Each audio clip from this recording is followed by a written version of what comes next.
Hey guys, welcome back to my channel, and today I'm going to be talking about Doctor Who, Season 1, Episode 8, Father's Day, which is written by Paul Cornell. And he wrote several Big Finish audios. A couple of them I've listened to, about the 8th Doctor, which I thought were pretty good. But this episode is probably one of my favorite Eccleston episodes. He also wrote one of my favorite Tennant episodes, which was Human Nature and the Family of Blood. So I'd say, he's pretty constant writer of the show. He's, consistent.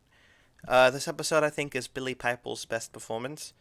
A lot of people would say that would be like Doomsday, but I feel like, I don't know, I like her more subdued performance in this episode, where we don't really know exactly what's going on inside of her mind the entire time. And Nodal does the Doctor, really know what her true intentions are. Though I'd say a close, I don't know, something close would be Tone Left. I liked her performance a lot in that episode too. But anyway, I liked how creepy the monsters were, even though they did have some bad CGI. The CGI didn't look the best, but they were good because it was a cool concept of like time monsters making so timelines go right. Because as the doctor explained, that used to be the Time Lords, but now they're extinct as far as he knows. So these things have to correct it instead, and they're a lot more violent than the Time Lords. But they're very creepy. They're used best when we see things through their eyes, which is very reminiscent of like 70s episodes. We see that a lot with like Tom Baker villains, you know?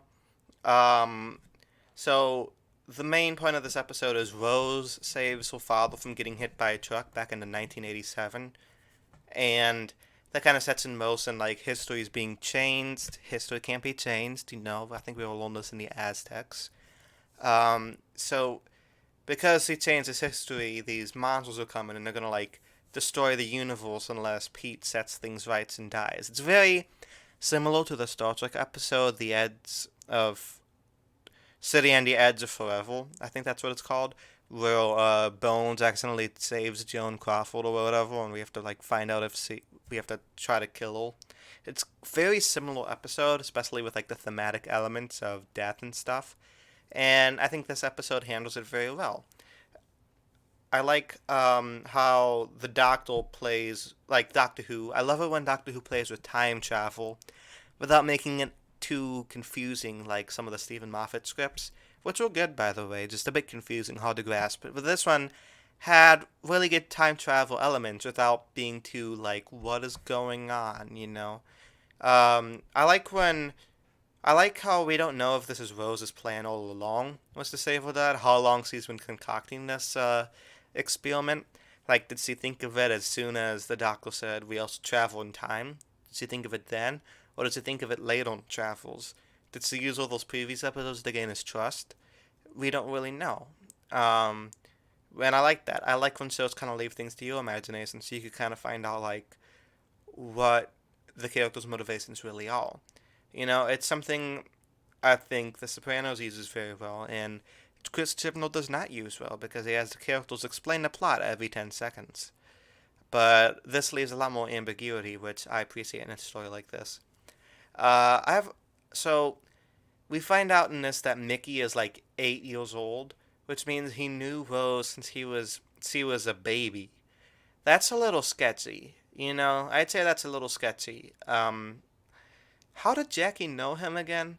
Like, were they neighbors? I think it was mentioned that they were neighbors, but he was living alone by the time of that episode. So, what happened to his parents? Or did they move and he stayed in that whole? I don't know. It's a very confusing situation. I don't understand how Jackie knew him and why he was at that wedding. It was a little strange.